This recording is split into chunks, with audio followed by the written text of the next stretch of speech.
Саламатсыңарбы балдар?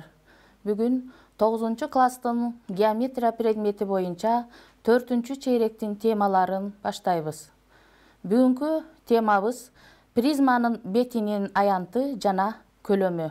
Бүгүн сабакта призманы эске салабыз. Призманын түзүлүшүн үйрөнөбүз. Эн бурчтуу призманы аныктайбыз.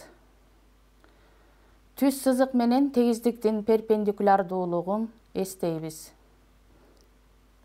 Тик жана жантык призмаларды үйрөнөбүз. Призманын бетинин аянты жана көлөмүнүн формуласын үйрөнөбүз. Мейкиндиктеги геометриялык фигуралар, телолор деп айтылат. Мейкиндиктеги геометриялык телолор көп грандыктар. Алар бардык жагынан көп бурчтуктар менен чектелген фигуралар. Ал көп бурчтуктар грандары деп аталат. Призмага токтололу. Биз күндө колдонуп жүргөн 6 кырдуу карандашты карайлы. Карандаш призма формасында жасалган. Ошондой эле механизмдерде, шаймандарда көп колдонулат. Курулуштарда. Өзүбүз колдонуп жүргөн үйдөгү муздаткычтын формасы дагы призма түрүндө. Эки тегиздик алалы. Альфа жана бета тегиздиктери. Жалпы чекитке ээ болбосо, ал тегиздиктерди параллель тегиздиктер деп айтабыз. Альфа параллель бета деп белгилейбиз. Альфа тегиздигинен эң көп бурчтугун чийели. Ошол эң көп бурчтугуна параллель бета тегиздигине дагы чиебиз. Анда мындан А1, А2 жагы В1, В2 жагына параллель.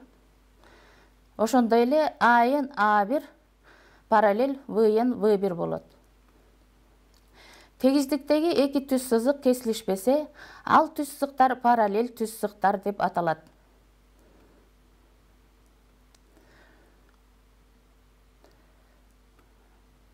А1, В1 эки тегиздикте жаткан көп бурчтуктардын бурчтарын туташтырабыз.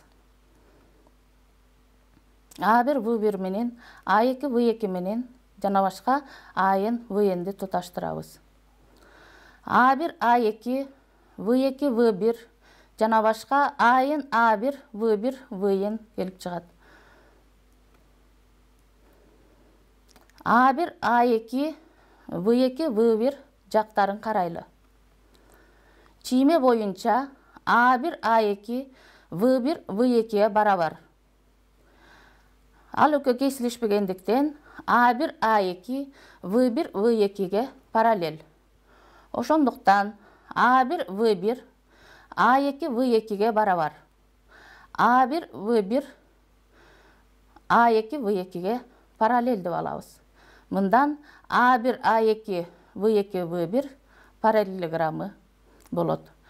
А1, А2 жана башка АН, В1, В2 жана башка ВН эн бурчтуу призма.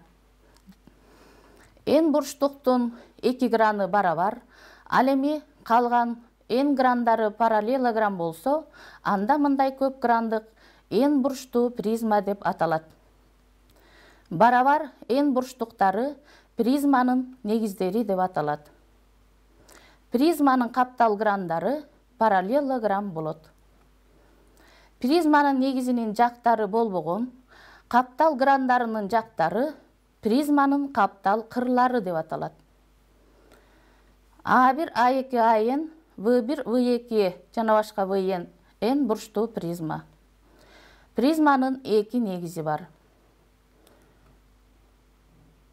Каптал грандары. Эки негизинин чокуларын туташтыруучу кесинди каптал кыры. Ал эми призманын эки чокусун туташтыруучу кесинди призманын диагоналы деп аталат. Тик призманын каптал бетинин аянты анын негизинин периметрин бийиктигине көбөйткөнгө барабар. Призманын толук бетинин аянты каптал бетинин аянтына негиздеринин аянттарын кошконго барабар. Призманын каптал бетинин аянтынын формуласы төмөндөгүдөй. S каптал бети барабар P көбөйтүлгөн H. Ал эми толук бетинин аянты төмөндөгү формула менен аныкталат. S TB барабар S каптал бети кошулган 2S негизинин аянты. Призманын көлөмү анын негизинин аянтын бийиктигине көбөйткөнгө барабар. Формуласы төмөндөгүдөй жазылат. V барабар S негизинин аянты көбөйтүлгөн H. Призманын негизи 3 бурчтуу болсо, 3 бурчтуу призма деп аталат. Негизи 4 бурчтуу болсо, 4 бурчтуу призма деп аталат. Негизи n бурчтуу болсо, n бурчтуу призма деп аталат. Призманы алалы. Призманын негизине А чекитин белгилейли. Ал А чекит аркылуу өткөн экинчи негизин кесип өтүүчү кесинди жүргүзөлү. Ал В чекитинде кесип өтөт. АВ призманын бийиктиги. Тегиздик менен түз сызыктын перпендикулярдуулугу. Альфа тегиздигин каалагандай М чекитинде А түз сызыгы кесип өтсүн. А түз сызыгы альфа тегиздиги менен М чекитинде тик бурч боюнча кесилишсе, альфа тегиздигине перпендикуляр деп аталат. Аны А перпендикулярдуу альфа деп жазабыз. Призманын бийиктиги деп анын каптал кырлары эсептелет. Призмаларга токтололу. Эгерде призманын каптал кырлары негизинин тегиздигине перпендикулярдуу болсо, анда тик призма болот. Эгерде призманын каптал кырлары негизинин тегиздигине перпендикулярдуу эмес болсо, анда жантык призма болот.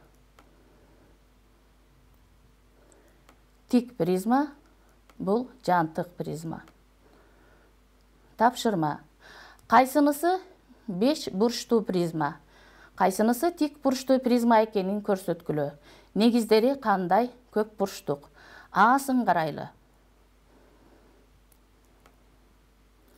Тик призма. Негизи 4 бурчтук.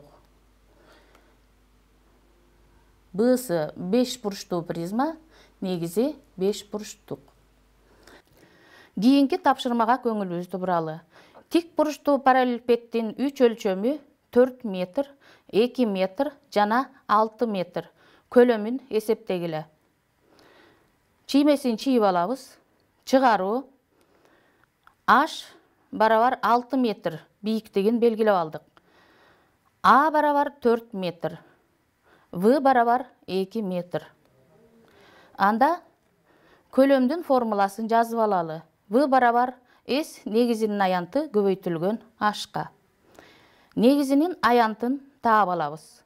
S негизинин аянты барабар А көбөйтүлгөн В барабар ордуна коюп 8 метр квадрат экендигин алабыз. Аянтын тапкандан кийин көлөмдүн формуласын ордуна коюп, негизинин аянтынын маанисин коебуз. В барабар S негизинин аянты көбөйтүлгөн H барабар 8 көбөйтүлгөн 6 барабар 48 метр куб. Анда жообу В барабар 48 метр куб. Көлөмүн эсептедик. Грек тилинде төмөндөгүчө жазылат. Кыргыз тилинде кесилип алынган тело деген маанини түшүндүрөт.